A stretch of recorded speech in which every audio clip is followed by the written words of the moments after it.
Tantor Audio, a division of Recorded Books, presents Witch's Bane by Pippa Dacosta, narrated by Paul Woodson. Chapter 1. The Metropolitan Museum of Art had rolled out the red carpet for New York's mayor, otherwise known in exclusive circles as Osiris, god of the underworld and god of fertility, rebirth, the circle of life, and everything in between. The museum's curators obviously didn't know he was a psychotic bastard. Nobody here did. So charming, he'd single-handedly reduced New York's crime rate by 20%, and heroically helped birth babies in taxicabs. Ask anyone, and they'd say the sun shone out of his eternal ass. Now he was kind enough to loan the museum a priceless tablet from his extensive collection of Egyptian artifacts. I would have preferred to slit my wrists than tag along with him, but after he'd been so kind as to invite me to this shindig, I couldn't refuse. Literally. I stole a flute of champagne from a side table, wishing I had the hefty weight of my sword, Alastair, in my hands instead, and lurked at the edges of the Secular wing. The Temple of Dendur, the original shipped here from Egypt as a gift to the U.S. from the Egyptian government, was backlit with dramatic, slowly undulating lights that cast a burnt-orange glow over the sandstones, the crowd, and the decorative pool, an artistic rendering of the River Nile. The entire exhibition was a theatrical delight that made Osiris smile from ear to ear. I gulped down the contents of the glass, hoping it might settle my nagging restlessness and the need to palm my sword and devour the souls of everyone in this room. It didn't. Clearly I'd need something stronger than champagne to get me through this. I tugged at my suit jacket and pulled the shirt collar away from my neck. Where the expensive fabric chafed, my skin wanted to curl in on itself. It wasn't technically my suit. Osiris had lent it to me, apparently on a permanent basis. Osiris hadn't bothered me in decades, but in the last 3 months the god had kept me on speed dial for every charity function or political event he could think of. I was an odd choice for his +1, considering I'd like nothing better than to watch him die a slow, painful death. He knew it, too. With a few thousand years of life tucked under his belt, Osiris had an acquired sense of humor. My wanderings had carried me to the dais between the temple's gate and the main 8-meter-high temple building with its 2 impressive columns. A bone-deep thrum rippled beneath the chattering crowd. Magic. Even this far from home, through distance and time, the little temple clung to its power. It paled in comparison to its former glory. The resonance had once shone like a star, but today it was nothing more than dying embers. Still, I felt its evocative touch wrap around me. Comfortable and warm, familiar, like meeting an old friend. A waiter drifted by, and I swapped my empty glass for a fresh one. Folding my free hand around the rail, I breathed in, momentarily forgetting everything New York. In those few seconds I could smell the sun-baked grasses, feel the warm spiced breeze on my face, and taste it on my lips, and hear the voices of market-goers bartering for goods. Ironic, don't you think? Osiris's voice snapped me back into the present, where I was surrounded by fake smiles, too many people, and a suit that itched. A hollow sadness lingered. I hadn't thought of the homeland in months, and before that not in decades. I was different now. The world was different. No use dwelling in the past. That road led all the way to insanity. Osiris leaned against the railing, arms crossed, and his face lifted toward the columns. In the sunset reds of the lighting, his dark skin took on the typical reddish, vermilion glow found in many of the statues that depicted him in all his godly finery. All that was missing were the crook and flail. They place our temples in temples of their own, he continued. It's a museum, not a temple, I grumbled. Petulance was my middle name. His thin lips twitched, and he turned those dark eyes on me. Although he held his substantial power in check, his presence tugged on the glances of every man and woman here. Instincts warned them they were in the midst of something dangerous, but human instincts arced back to the days when they hunted on the plains with spears, and Osiris was exactly the kind of warrior they would have wanted by their side. Flash forward to the 21st century, and everyone wanted a piece of him, but if asked, none could say why. "They come," he said. "They yield their coin as offerings, and walk among these relics, their whispers filled with awe." There was little point in arguing with him. You can't win an argument with a god, and perhaps he was right. It was ironic. "Dedicated to you and Isis," I said, nodding at the temple. "Was it? I hadn't noticed." Liar, he'd known. From where I stood, I could see his name carved in hieroglyphs in a dozen places. The temple, the museum, tickled his ego. That was what the secret smiling was about. Why give the museum the tablet? The tablet in question sat on its podium, next to the various other exhibits against the far wall of the hall, away from the throngs of people. I'd seen it before in Osiris's private collection. The hieroglyphs had survived the trials of time mostly intact, and depicted scenes of death and rebirth, Osiris's specialties. Tablets were often imbued with the magic of their owners, much like the temple resonating around us. "Why not?" "I have dozens. It seemed like a nice gesture." Nice. The way he'd said it, with a single eyebrow rising by little more than a millimeter, and the corner of his lips curving in the same way, suggested there was nothing nice about the gesture. I'd never met a genuinely nice god. Bastet probably came closest, when she wasn't hunting down her targets and sinking her claws into their backs. Nice was a word that should never be uttered alongside the name of any god.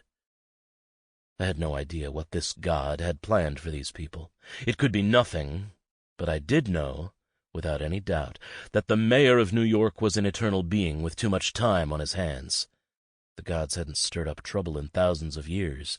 It was overdue, like waiting for the San Andreas fault to let go. When the gods did break, I didn't plan to be anywhere near the epicenter, which would be difficult if Osiris continued to drag me around like a dog on a leash. "No Isis this evening?" I asked, wondering how much conversation was required before I could call it a night. "No." No explanation. No change in his expression. I smiled into my champagne flute. Osiris I could handle. Mostly. Isis was a whole other bag of snakes. Angry, poisonous snakes, with fangs at both ends. Unlike her husband, she'd stayed out of my way, and I'd done everything I could to stay out of hers. Besides her occasional knowing glances, she hardly seemed to notice me. But I didn't like the knowledge behind those glances, or how they peeled back another layer of me. I hadn't forgotten how she'd cornered me in her tropical garden, making it damn hard on me to resist her. How could I forget when my dreams were filled with what might have happened next? Osiris had lifted his face to the temple again, and when a well-dressed, middle-aged couple introduced themselves to him, I excused myself, downed the drink, left the glass on a side table, and started to filter back into the crowd. Dislocated movement caught my eye. Beyond the pool, where the other exhibits were lit, 4 men moved separately from the crowd, their strides stiff with purpose. They were dressed like realtors out for a late-night drink after a busy day at the office. I'd taken a step toward them when the lights shut off, plunging the room into darkness. A few bleats from the crowd peppered the quiet. No panic, not yet. Osiris's power rippled, casting an invisible and uncomfortable static surge across the room. My instincts kicked in, ready for an attack. Nobody here was crazy enough to go toe-to-toe with Osiris. Only a few gods would consider it, and most of them were slumbering the centuries away. But no such qualms existed when it came to attacking me. A glass shattered against the floor to my left. Someone yelped. Panic nipped at the tension. Something was wrong here. A slow, sly, magical intrusion crept its way through the dark, but its source eluded me. It was like trying to identify one wrong note in a complicated melody. Flashlight beams swept over the heads of the crowd and bounced off the dappled ceiling, scattering shadows in all directions. "Everyone, please stay calm," an authoritative voice announced. "It's just a temporary glitch. We'll have the lights." The lights blinked back on, brighter than before, blasting away the party mood and illuminating a floor that moved. The crowd noticed the countless snakes writhing between their high heels and polished dress shoes, and erupted into a screaming, heaving mass. A few black and gold snakes slithered onto the dais, king cobras. And they weren't illusions. I dropped into a crouch, caught the gaze of one, and muttered the spell word, "San!" Stop, while pushing a deep compulsion behind it to make sure the spell carried through every serpent. They stopped, frozen solid, alive and unharmed, but now as dangerous as rubber toys. Snakes were easy enough to compel, which begged the question, why send them? A prank? A smile teased at the corner of my mouth. Shukra would have loved the turn this party had taken. Osiris, on the other hand, did not. I straightened and wiped the smile off my face at the sight of him glowering down from the dais. "Retrieve my tablet," Osiris hissed. A crack sparked up the wineglass in his hand. My gaze shot to the tablet's empty podium, and right on cue the alarms sounded. Damn it! My free will honed into a point of single-minded focus I couldn't control. I vaulted over a nearby railing, landed hard, and shoved through the panicked crowd into the hallway. The 4 men I'd spotted could have split up, but I was gambling on the fact they hadn't, and wouldn't. I'd seen that determined, glassy-eyed look before, in men compelled to act. I probably wore the same look, given that I didn't have a choice in my current actions. Osiris's order has hijacked my body. It was all I cared about, all I could hear, all I could see. Retrieve my tablet. I burst through the museum doors and out into the New York night. Traffic streamed along Fifth Avenue. Cabs were lined up at the foot of the many steps, but climbing into a silver Chevrolet sedan were my guys. I clocked the license plate, snatched my cell from my pocket, and dialed Cujo. It didn't matter what time it was, it didn't even occur to me not to call. Retrieve my tablet. It beat like a drum in my head, like a second heartbeat, one that kept me moving forward. Nothing could stop me. "Ace," Cujo said, "I need you to live-track a plate." I switched the cell to my right ear and wedged it against my shoulder, and then I dug into my pocket, looking for my Ducati's keys while I strode away from the museum. The street fell away beneath my feet. The city noise, the smells, I carved through it all. Sure, okay, I guess. It might take a... Now, Cujo." Reeling off the license plate number, I jogged down the garage ramp to where my bike was waiting. Cujo covered his mouthpiece, muffling his conversation with whoever was next to him. It didn't sound friendly. "I can't stop. You have to do this." "Give me a few seconds, man." Cujo must have heard my responding growl because he added, "This is one of those incidents, isn't it?" "Yes," I snapped, plunging the key into the Ducati's ignition. I had the sport bike under me and the engine turning over in the next second. The sound of it filled the parking lot like thunder. "Do you have it?" I barked into the phone. "Almost." Cujo added something colorful, not aimed at me. He was among the few who knew about my curse and exactly how Osiris could, and often did, pull my strings. "I have it entering the Lincoln Tunnel 3 minutes ago." I hung up the call and spun the bike around. I'd thank him tomorrow when I was in my right mind, but now I had my target. The Ducati came alive beneath me. Hunkering down, I had the bike on the street and threading through traffic fast enough to blur the world. Retrieve my tablet. I'd track them to the ends of the earth if I had to. In 500 years I'd never shaken off Osiris's curse, nor had I weakened it. I'd tried, especially in the beginning. I'd driven myself insane trying to wriggle out of its bonds. Fighting it was a waste of energy. Better to go with it, get it done, and then bury myself in a bottle of vodka so I could forget the free-falling sense of helplessness. Emerging from the tunnel on the New Jersey side, I spotted the sedan's taillights and wove between cabs, soccer mom vans, and hybrid buses, following my suspect's car toward Port Imperial. I didn't have Alistair, or any of the guns I regularly used while on the job, which left only my fists. They'd never failed me. And magic. One would make stopping the car a whole lot easier than the other, but at a cost. Unfortunately, Osiris's curse didn't care about witnesses or the potential fallout. I had to stop that car before the situation got desperate and I went biblical on the boulevard. I eased the bike up behind the Chevrolet, ready to dart around it and force them off the road, but their turn signal flashed before I got my chance. Dropping back, I let them peel off the street into Weehawken Waterfront Park's lot. The Chevrolet rolled to a stop at the far end, between an SUV and the shrubs that fenced in the tennis courts. A place like this, they were likely meeting up with another car to offload the tablet before the cops could pull them in. That wasn't going to happen. I brought the bike to a halt a few rows back, tucking it in neatly behind a Prius, and cut the engine. Instead of waiting for their contact, my targets abandoned their car and headed straight into the park without looking back. If they were meeting in person to hand off the tablet, there were better places to go about it than a brightly lit public park. I left the bike and jogged between parked cars.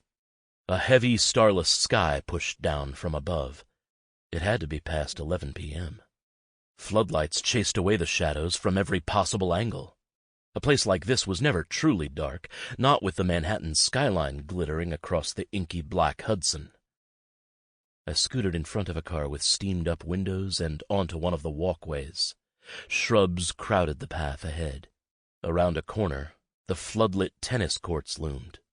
The cold kept all but the hardened away, leaving the courts empty but for my 4 guys, who were striding with purpose toward the center of the closest court. I hesitated.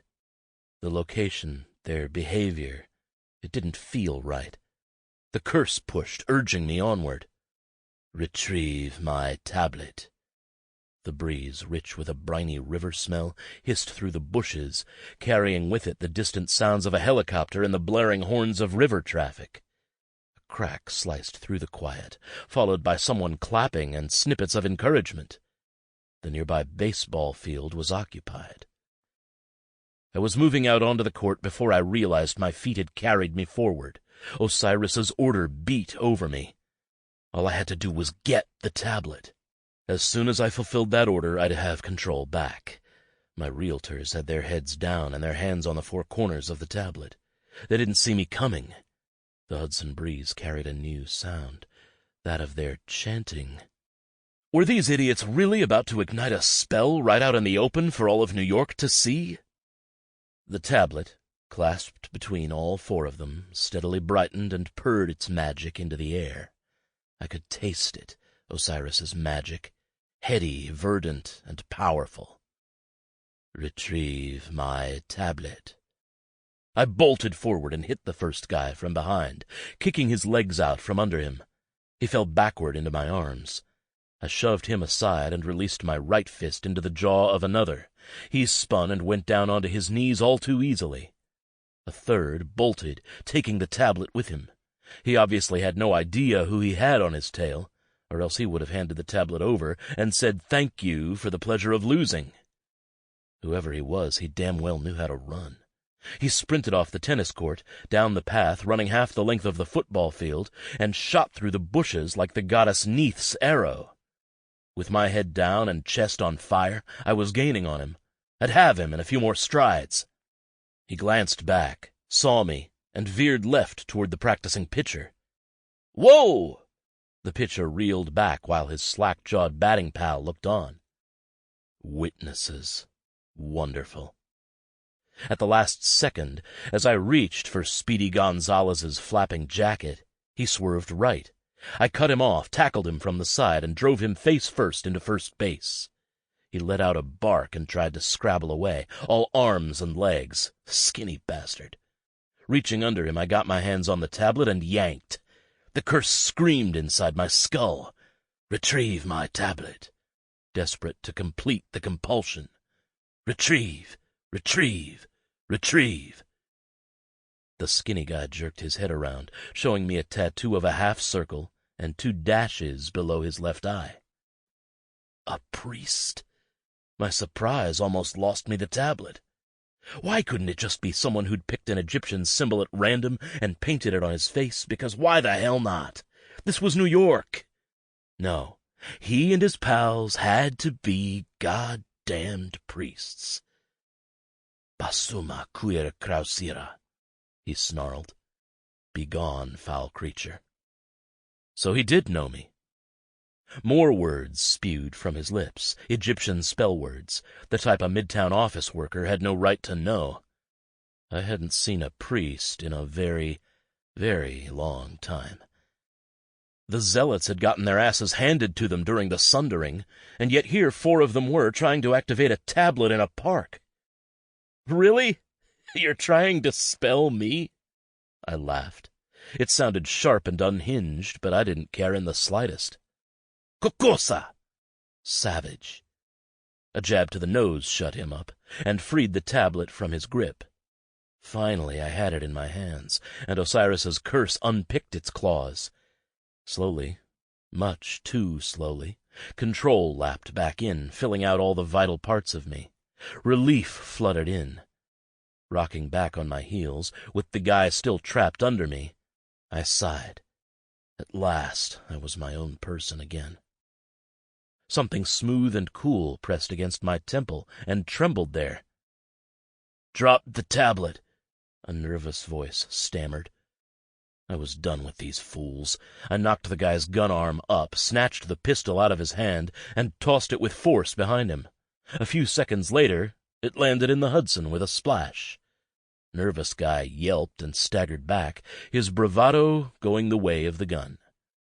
Straightening, I plucked my sweat-soaked shirt away from my chest and frowned at the pitch dirt smothering my borrowed pants.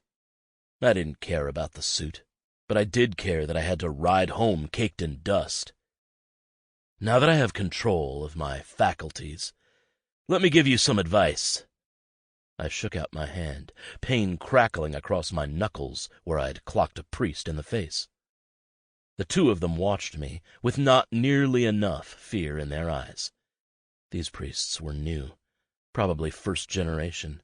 Their knowledge of the Nameless One had likely been shared in whispers and rumor, and they didn't believe it.